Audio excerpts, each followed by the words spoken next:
Ghost Cult Magazine is honored to welcome in Carmine Appice. And I hope I said that right or you'll kick my Yeah, ass. yeah, you're good.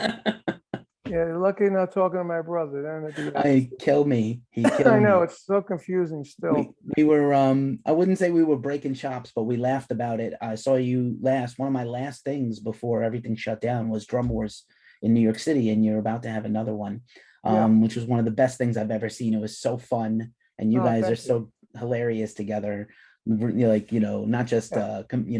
competitive, I'm sure the brother thing, but like just Well, really funny we together. just have fun. We make it a good time for everybody. We have a good time.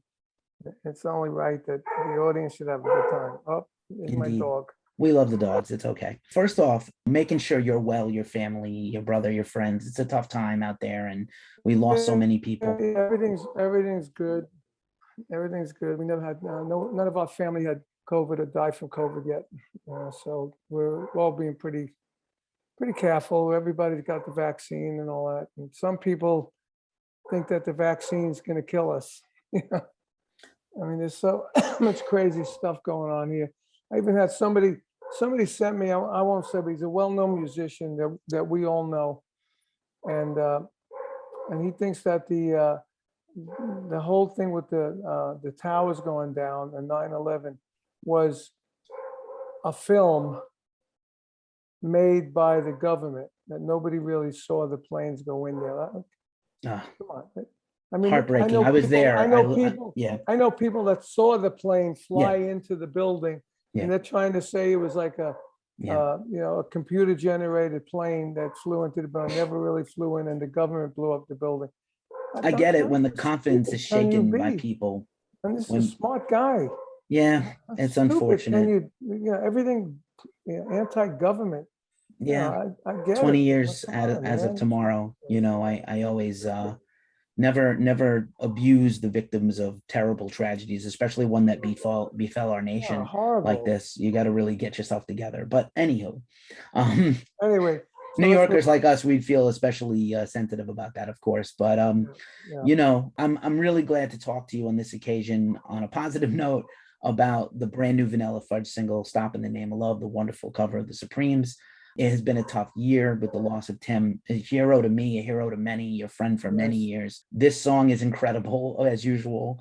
The Fudge always does what the Fudge does and rocks out and does their thing, Yeah. fudgifies it, if you will. Yeah. And the video is just like I had to like steel myself to watch it a few times because it was like this hurt, it hurt, man.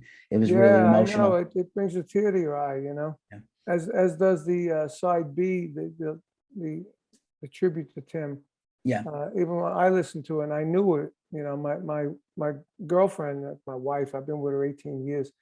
I don't know what to call her anymore, a wife or a girlfriend, but she's the radio chick, she's from New York, she's with radio, so she knows how to do an audio documentary. That's what she's doing now. And she did this, put it together, and when I listened to it the first time, I got a tear in my eye, and I just sent it to Tim's wife, and I'm sure she was emotionally, drained by it. And yeah, Tim was one of a kind guy. Yeah, supremely talented. I know that people don't, there's so many great players in the world, just like yourself. There's so many great drummers, there's so many great musicians. And I know that people do listicles and things like that. It's not a thing we do at our site. We just kind of do analysis and Yeah. interviews a lot, and news. But Tim was so gigantic when I was younger. And such a Yes. huge figure. He cut such a huge figure on the people that would come after him that were influenced by him clearly. So even if they didn't name check him, it's like, you heard his work on these influential records and his Yes. style. Yeah.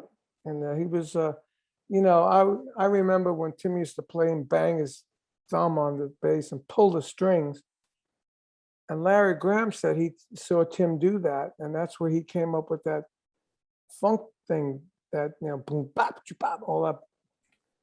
I could see it because nobody used to play like that with the Yeah. thumb on the bass, and nobody used to pull the strings. They all played with that or a pick. You look at John Entwistle, Noah Redding, Jack Bruce, all the big guys at the time. And Stanley Clark came out, and that was after Larry did that thing. Larry started that from Tim. They used to open up for us. Mm-hmm. Flying the Family Stone on their very first album. That was nothing like that was on their first album. No bass playing like that. But after they played with us and they saw Tim, just like when we played with the Funkadelics, Parliament Funkadelics, you know, and their equipment didn't show up, so they used our equipment. And after they played our equipment, they went out and bought all the big equipment because they were blown away by playing, you know, heavy funk, heavy rock, heavy soul, you know. And Right so on. it's, you know, and Tim was a big part of that sound because he played like Motown guys and you know, the guys from Atlantic Records and all that. But then he had the rock improvising ability on top of that, you know. Right on. It And was, I know I'm always reluctant to give to like all the credit to gear, because I really feel like in terms of your playing, your gift is really your, you know, your precision and your heaviness. And drummers don't really play heavy in today's sense. They really hit lightly and fast and precise, but they don't have the heavy natural drum playing anymore. You don't have that yeah, strength, yeah, that, because a percussion instrument at its core is something hitting strength. something else and that reverberation. But it is funny to think about somebody trying to step onto your kit like 50 years ago, which was like, I'm sure, enormous bass drum, enormous floor tom, Yes, tuned your way, super low and heavy with a really warm yeah, depth, yeah, which you don't get anymore. Also, I feel like drum tuning is a lost art now because of the technology a little. yeah, yeah, yeah. It is. You know, I look at it like we used to play from the heart and the head. You know, we improvise. That's why now, even today, I have problems doing videos because I do a song, I play it, whatever I feel, and then it's like the time to do the video. I don't really know exactly what I played. You know, like I'd be playing a video and I'd try and go for this fill, and I was too soon or too late, and a different kind of fill, and then I hear the fill in my hearing, my earphones, and then I would do the fill later. I figured the editor can move it, you know.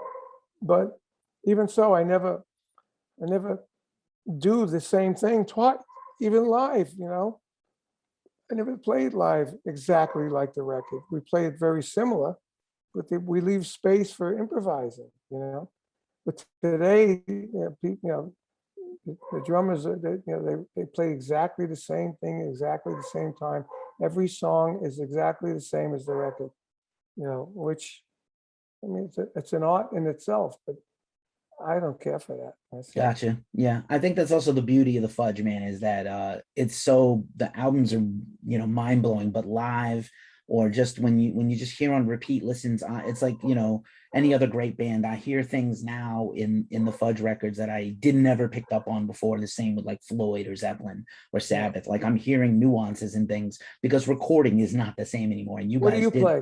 I was a singing bass player, so you know Okay, there you I'm go. full of crap, and No, you no, know, that's why and I'm deaf in Tim, one ear from the that, drummer in that's my why ear. Tim, you know, Tim influenced you. Absolutely. Oh, absolutely. You know, Jack Bruce, Tim, like those are my guys, and a few others Yeah, it's later. like Jack Bruce and Whistle, Tim were the three back then. Yeah, And and then JPJ there and Geezer on just the and straight low end. Jaco Pandora, you know. Yeah, I could never do. I didn't have the chops for jazz, unfortunately, much to the dismay of my Yeah, parents. like Tony Franklin's favorite bass player. I thought Tim influenced him, but he didn't.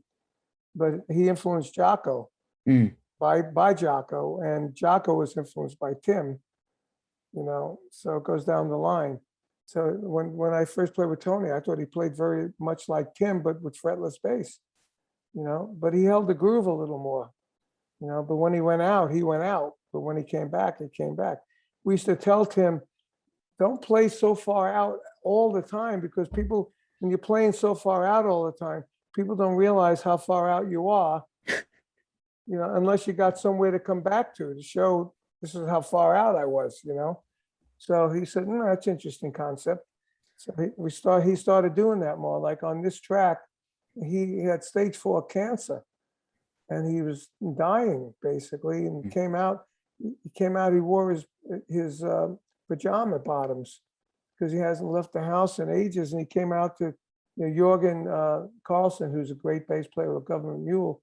We went to his studio, and we had done some stuff at that studio a year before that, like two or 3 years ago, when were going to release his BBA live at the London Rainbow in 1974. and we had to fix some vocals. So Tim went into that studio and he met Jorgen, and Jorgen was a fan of Tim, and they hit it off, and he did those vocals. So when this was going to happen, this song, I said to Tim, he was sick as a dog. I said, I'd love for you to play on this. At the time, we were going to do an album. I said, it'd be great if you could play on a song or two. So he said, yeah, I'd love to do it. So when we put it all together, we got a track for this one, and I brought it to California when I went to the NAMM show. I still had a house there then, and I got there early, and I got Tim in the studio to do this. But he was so sick that he couldn't remember the chord changes. So Jorgen had to write down the chords that were being played measure by measure, and he'd point to the measures. That's rough. Brain cancer too, Yeah, that's rough. As soon as he started playing it, and he followed the chord chart that Jorgen did, we locked in like it was magic. He locked in with my drums, and as soon as he locked in, it became the Fudge, and then it ended up being the drum sound was screwed up because where we recorded it, we tried a new technique. I don't know whose idea this was, but we didn't. I don't know if we were not thinking about it or what. But the organ and guitar and Pete, our bass player from the Fudge now, played on the original track. They all went into the drum mics. So Jorgen pointed out, he goes, you can't use these drums. Listen to this. You bring up the room mics and all you hear is organ, guitar, and bass. I said, oh, great. So you're going to have to recut these drums. I'm thinking, oh, wonderful. So now when I get home from the NAMM show, I got to get time in the studio. I got to get the drums set up. Got to get the track, and I got to recut the drums with Tim's bass. That was the only good thing about it.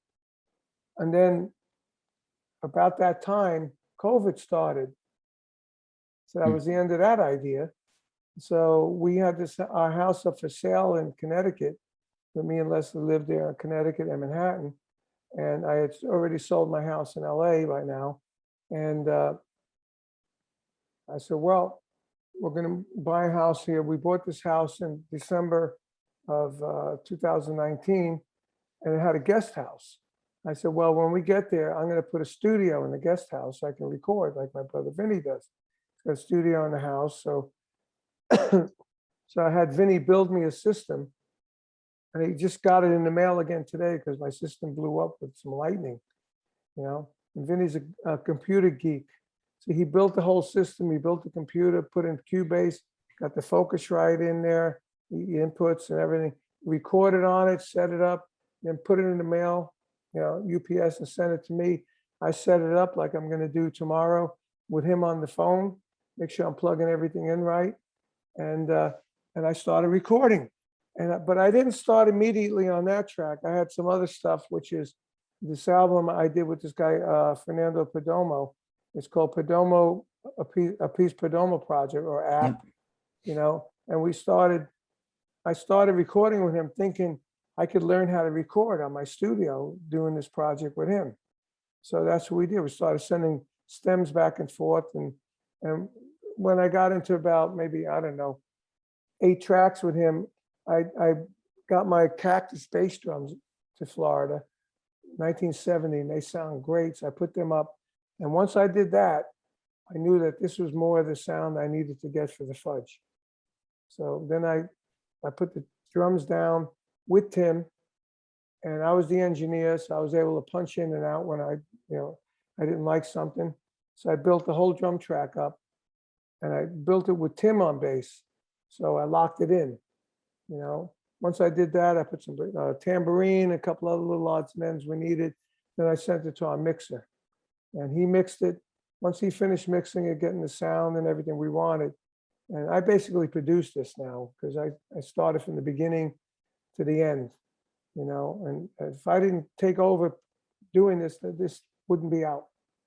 So I put the drums on it, sent it to Pat, and then we sent it to my other buddy, Stevie, that has analog machines. And he bounced it from digital to analog and then back.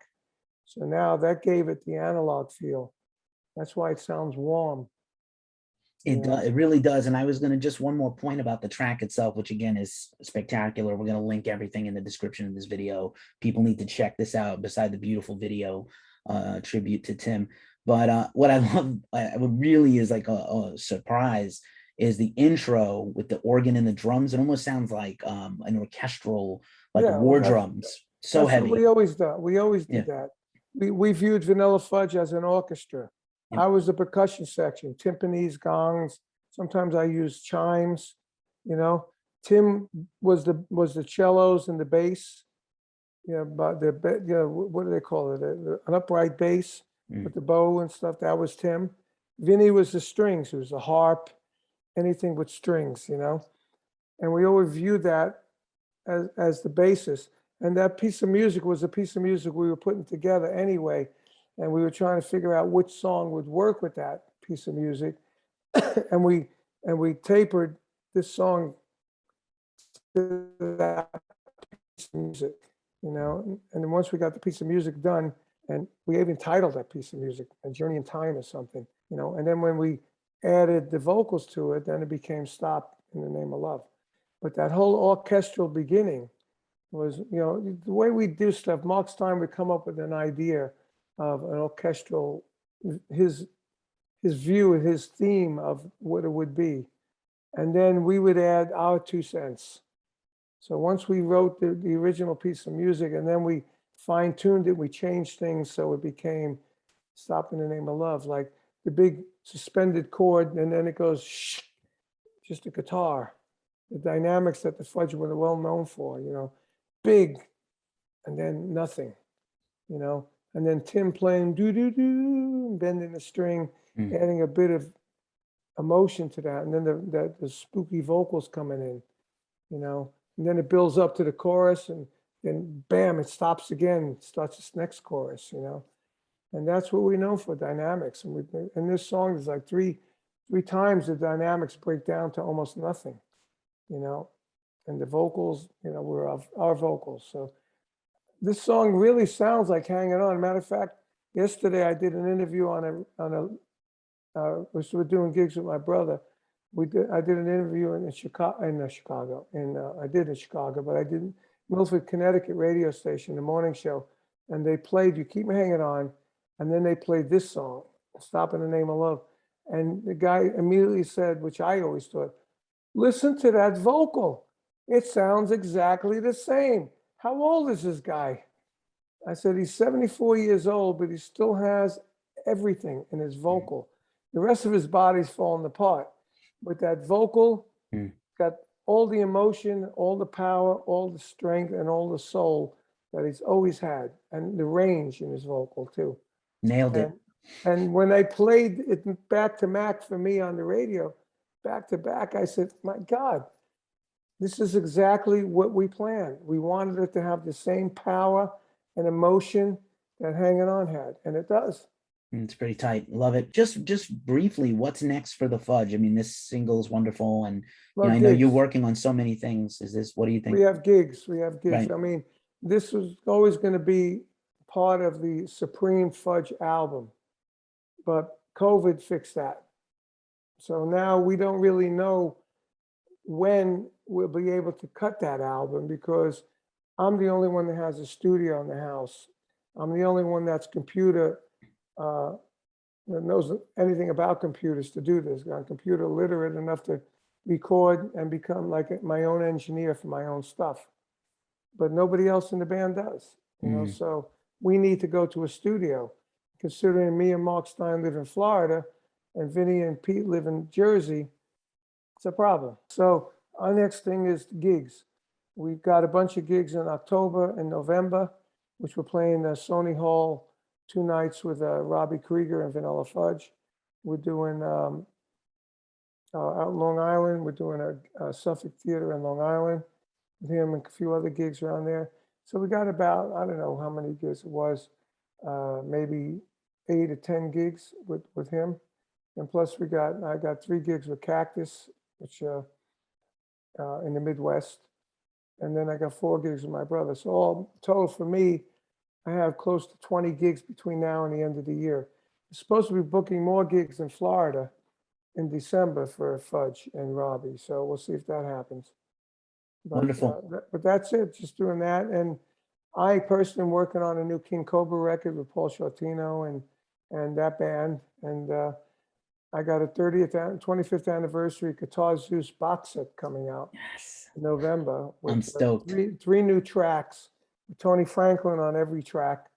I got Bob Daisley on one track actually, but Tony Franklin's on all the other tracks. 3 new songs, 3 of them all Tony wrote, and we got Tommy Thayer from Kiss on one. We got Derek Sherinian playing keyboard like a guitar on another one, and we got Chris from Kodiak, who's my band I'm producing, a young Van Halen band, on another track. Plus, we got a new track with Bumblefoot, a new track with John Norum, and a couple other newies here and there. And we got tracks that have no guitar on it, no vocal, just me, Tony, playing the rhythm tracks. And we got a medallion with the Carmine logo on it, with a Guitar Zeus pick on it, and got interviews with guitar players and a new booklet. And there's going to be a new picture of mine, like a promo picture of me with my new look. I look like I'm a mafia looking guy now, right? And that's autographed. And it's going to be in a box set. It's going to be like $120 for 4 LPs, 3 CDs, the necklace, the booklet, and the photo, and a T-shirt. That's amazing. When do you sleep, man? You have so much going on. You know, since I moved here and I got my own studio, it's easy. You know, I did the video for Cactus. We did the release Cactus in April. Nobody heard it because of COVID, but we released the video. I did the video here. I did the video for the Guitar Zeus new song here. I did a video for this chick I produced here. I produced her record here. I did the drums. I listened to all the parts that we sent out, the stems. I did her vocal at her house, and I got it on my studio. So it's easy when you walk through your garage. You walk into the guest house and everything's set up. You turn the computer on, and your drums are wired, and everything's ready to go. You know, usually I go into a studio. I got to sit for a day, get the drum sound for a few hours, set the drums up, and all that. But this eliminates all that, which makes it a lot more fun. Awesome. That is the one bonus of modern technology. It shortens that time and makes things a little more convenient. Well, it shortens that time there, but it lengthens the time when the whole band's in the studio together, and you put a track down, you got everything. Right. You know, now it's like I get stems from like Fernando Perdomo, my partner in that instrumental album, the app. He sent me stems, and I would play drums to it. And then, but before he sends them to me, he'd send me like a MP3 of the stems. I'd say, I don't like that part. Change this. Why don't we do this here and do that there? And he'd resend it to me. And then I'd play on it and then send it back to him. And he replay it to the drums. And he plays bass, guitar, and the keyboard. So once he plays it all to the drums, he'll send it back to me. And then he'll say, what do you think? And I'll say, well, maybe we should try this. I think you should do it, you know, double the lead on that guitar, you know. So, and then it's back to him. So, you know, it's a lot of back and forth. So that back and forth takes a while, you know. Right on. Thank you so much for making all this music. Thank you so much for this Stop in the Name of Love and this Tim tribute. It really means a lot to me personally. I know it means a lot to the Fudge fans. You can only ask one favor of Carmine Appice on the day of his daughter's wedding. I'm going to make the hand. Thank you so much, man. It's been an honor, and I hope to see you again live doing what you're supposed to do in the drum kit in person as soon as possible. Yep. Well, we're doing, as you said, we're going to be at the Cutting Room on September 19th. And that's awesome, man. Thank you for doing this. It's been an honor.